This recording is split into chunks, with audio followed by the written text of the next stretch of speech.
Good morning, YouTube. It's Saturday morning. It's January, what is it, about the 16th, I guess. I've just been up a little while. Been up about an hour and a little bit longer. But it takes me a long time to wake up. And I'm all by myself, so I'm just having coffee and I'm smoking in the house. Anyway.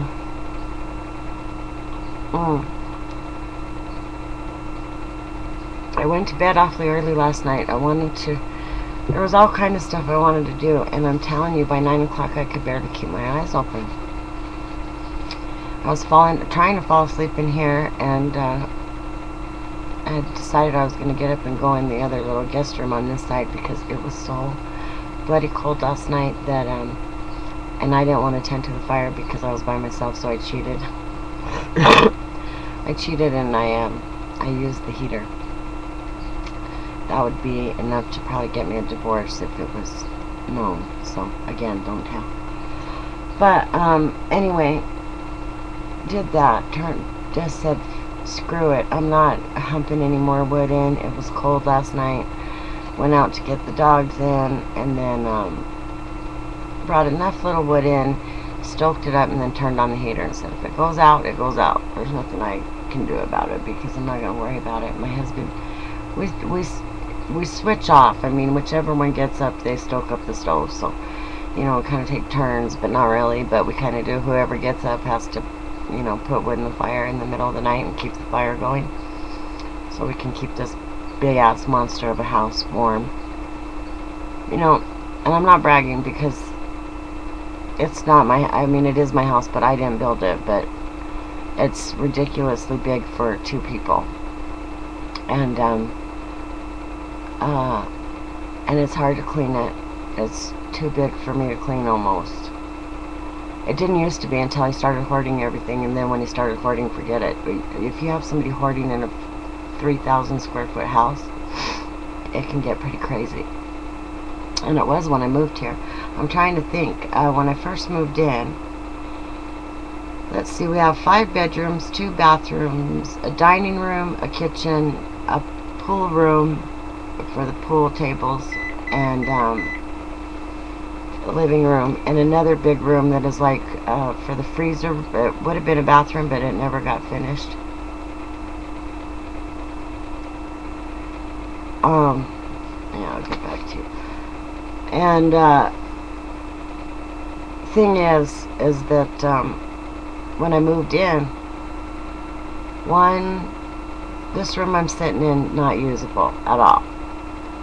The dining room was pretty well overtaken. The front bedroom where I sleep now was totally overtaken. The pool room was and still is totally overtaken. His bedroom was ridiculous. And that back freezer room, which I have cleaned out a couple times since then, was pretty ridiculous. So there was like 5 or 6 rooms out of 13 rooms or 15 rooms or something. No. 1, 2, 3, 4, 5, 6, 7, 8, 9, 10, 11, yeah. Like 6 out of 11 rooms that could not even be used. And the kitchen was scary. It was just ridiculous. He had hoarded this house almost completely. I'm glad we got married when we did, because if he'd had just a couple more years on his own, he'd have been like one of those people you see on TV. And I'm not even freaking kidding. My kids will attest to that, and I have photographs. I have photographs. Believe you me. Because if this son of a bitch ever tries to divorce me, I'm bringing out the pictures and showing him what the hell I had to do just to be here. There wasn't even room for me in the bedroom. That's why I'm in the other bedroom. That's why I have my own bedroom. Because I couldn't even get anything in the closet if I wanted to. We finally had a huge fight, like last July. We'd been married over a year, almost a year, when he finally cleared out me some room in his closet. And then I just said, forget it. It's ridiculous. He's a hoarder. He doesn't want to admit it, but he is. And I'm a hoarder too, but I'm a very organized hoarder. I don't hoard things. First of all, I don't hoard garbage, for one thing. Not garbage, but like boxes and stuff like that. He hoards that real bad. And he hoards up tools, and he hoards up just anything that he thinks we might be able to use at any of our places. You know, it gets stuck here. And that room where the pool table is at is really the room off of the living room. They're connected. So I just cleaned the living room area, and there's just a wall of hoard behind his chair. But that's the only little area that I've left him. I think I've gotten everything else pretty well eradicated. Took me a long time, and I am going to get that eradicated too. It's just a matter of getting some shelves built or something. And I don't know that we'll ever even be able to play pool in there, but anyway, that's part of my crazy life, living with an old hoarder man. Yay. So then, let's see, which is, let me tell you, is not always bad, because I have found so much good stuff stashed away in this house that people didn't even know that he got it. I have like one of those flavor wave ovens. I found that still in the box. A double smoothie maker I found in the box. Another kind of like a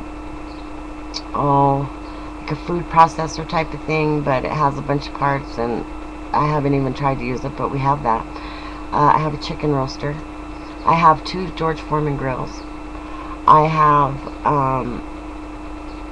what else in there that I thought was so amazing? Oh, I have a couple of those little things that you whip the cup with, that he ordered off of TV as a TV order junkie. So, I mean, I found lots of good stuff. I assumed what he was doing was he was buying those things up, thinking that someday this bitch is going to marry me, and I'm going to have all this junk for her. That's what I think.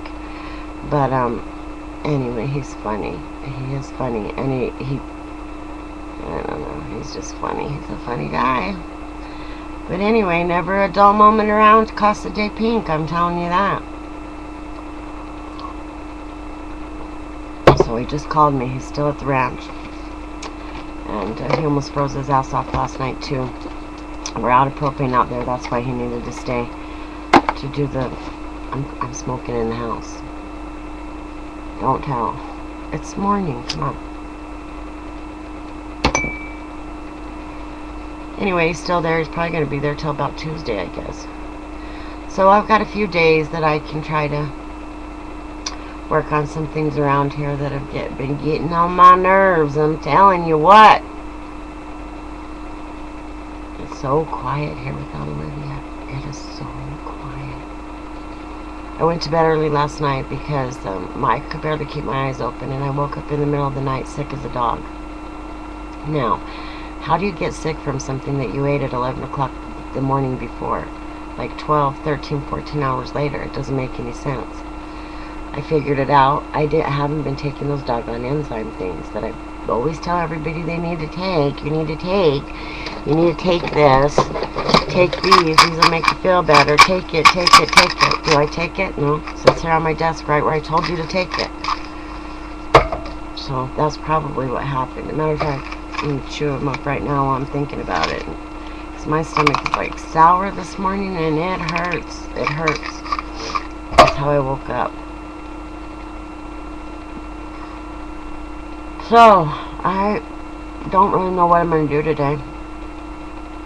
I started watching those, I watched like 5 episodes of the Mafia Wives last night, or the Mob Wives. What is it? Mob Wives? Mafia Wives? Anyway, there's 4 of them. I'm kind of like 5 of them. A 5th one has come. The 5th one who just came is Sammy the Bull's daughter. What was her last name? Gravano? Gravano? No. Sammy the Bull. You know who I'm talking about. And then he like narked out all the mobs and got sent to prison. And he was a huge informant. He's the one that took down the John Gotti house. Anyway, those women are so funny, and one of them is Anthony Gravano's daughter. That's what I was thinking of, and her name's Renee Gravano. And she's in her 40s, but she really looks like she's older than me. And she is so hooked on that mafia princess mentality that cracks me up. And because, you know, she was alive she was a kid during the golden era of the mob. And so she still feels like she is entitled, and everybody knows her name, and they better freaking step sideways when she comes up, and they better be handling her business, and they better not even ask her who she is, because they should already know who she is. She's very, very interesting individual. Well, Sammy the Bull's daughter was one of her friends when they were young, but when Sammy turned on the mob, Anthony Gravano cut him off and cut the girl off, and said, don't call her, don't talk to her, nothing. We have nothing to do with those people. So they've had this, you know, brewing for what, since the 80s or early 90s that happened. I think he did it like 92 or something, when he pretty much turned the whole mob upside down, knocked everybody out, and or ratted everybody. He's a rat. Stay away from him. He's a rat. But anyway, it's a very fantastic show. I am enjoying that so much. There's one girl on there, Drita. She's married to a guy named Lee. He was a bank robber. She didn't even know it. They were married for years, and then, you know, had a set of twins, and bang, bang, bang, one morning at 5 a.m., there's the feds at the door to take Lee away.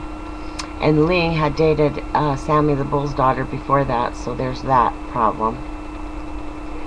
Anyway, she reminds me of myself. Drita reminds me of myself, because my first husband was in prison for 5 years. And as a matter of fact, about a week after he went into prison, I found out I was pregnant with my second child. My third child. I had 2 kids before. And so I spent my pregnancy with my husband in prison, and taking my kids to visit him on holidays and crazy crap like that. And spent my birthday pregnant out to here, and by myself, the holidays every year, while my husband was in prison, just for him to get out and leave me about 5 months later here in this little town where I live now. And this was his hometown, not mine, and he brought us here after he got out of prison, and he left me for a hooker.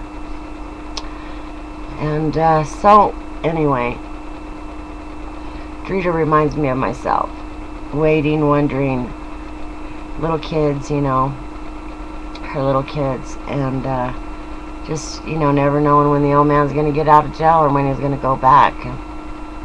That was very hard for me to leave him, because well, I wouldn't have left him had he not found a hooker. Had he not left me for a hooker, I would have never left him, because I'd already been through 5 years of prison, and had stayed very dedicated to him all that time. It's hard when you have someone in prison. People don't think about the women that are on the outside waiting on those stupid idiots. You know, and the thing is, everybody in prison isn't terrible. I know that for a fact. I know a lot of people in prison, and they're not all terrible. They made bad choices, but they weren't terrible people. And they have families and kids and grandkids and nieces and nephews and brothers and sisters, and, you know, all of those people waiting on that one person to pull their head out of their ass and get it together. And some of them do and some of them don't. You know, mine did. He got it together, but not for me. He did it for somebody else after I waited all that time. So that's hard. So I like Drita. She's a badass, man. She'll whip your butt. And then another one, her name is Carla. She's got a couple kids too, and her husband's in jail, and her kids don't even know that he's in jail. They think he's gone to work somewhere. and he's getting ready to get out. He's been in since the kids were 3. They're now 8, and they've been thinking, or 2.5, since they were 2.5, and all this time they're thinking that Daddy's in jail. He's just a voice on the phone telling the little boy, Joseph, don't talk to your mother like that, for 5 years. I can't imagine hiding that from my kids for 5 years. That's just so insane and crazy. I don't know how she's gotten away with it. I can't believe somebody in the neighborhood hasn't said something to the kids or something, you know. But anyway, he's getting ready to get out, and when he does get out, they are going to tell him that Daddy's been in jail, because I skipped ahead and watched an episode out of sync, and this is how my hair looked when I got up this morning from that Brazilian stuff. Anyway, I sneaked ahead and watched a little bit of another episode, not on purpose, but found out that they are going to tell the kids when she goes to pick him up at jail, that he's been in jail. And that's crazy, you know. But I guess they do that a lot, especially in the mafia. They do that, you know. A lot of mafia kids grow up thinking their dads were off to the university.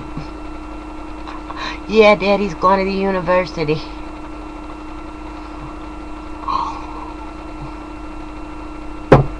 When's Daddy coming home from school, Mommy? Where does he go? Always at Yale. Your Daddy's at Yale. Him and Boxcar Johnny and Sammy the Toad. They all went to college together. They'll be back. God. Anyway, that's a great show. I'm loving that. I'm trying to find that Jerseylicious one. It's about a bunch of women in New Jersey that work in a beauty parlor, so that ought to be fun. I haven't found it yet. I found a few clips, but I haven't found a place to watch it yet. So anyway, that's my droning on and on and on for freaking Saturday morning. This is what it's like to live with Anne-Marie and wake up with me and listen to me yammer. So anyway, my stomach's still hurting. I don't know what I'm going to do about that. Took the enzymes, so that might ought to help things out a little bit. And just going to... Oh, that dog last night. That damn dog. He sat out here last night. That's not my dog. That's the neighbor's dog. Sat out there last night until I was already in bed. He was still barking and barking. I was like, what on earth? I went out there. He's on the other side of the fence at my yard. I gave him a bowl of water. I pet him for a while. I think that's it. I think he knows I'm in here and he likes me and he wants me to come out there. So I did actually go out at like after midnight and give the bowl of water to the neighbor's dog and petted him and told him to shut the hell up and to go home to his mother. So I don't hear him today. So they must have him confined over there. It's when they're not home. I think he needs something. He comes and tells me. Like, you know, he says, well, she's got 6 dogs in the yard, so surely she'll understand me when I say I need a bowl of water. And sure enough, I ran right out there and gave it to him. So I guess either I speak better dog than I thought I did, or the dogs can speak to me telepathically. One or the other. So anyway, that's it for today. I'm going to try to, what should I do today? I don't know. I'll probably just watch a little programming until I figure out what to do today. If my husband isn't coming back again today, I really don't have to do anything today, because I could wait a while and take a little time off. I think I'm a little stressed and a little drained from Olivia leaving. Man, I'm gonna miss that little kid. Anyway, you guys have a great day, okay? And I'll stop back by and see you later. And if I watch any more Mob Wives, I'll let you know how it turns out. But anyway, be blessed, you guys. I love you. Thanks for stopping by. Have a great Saturday.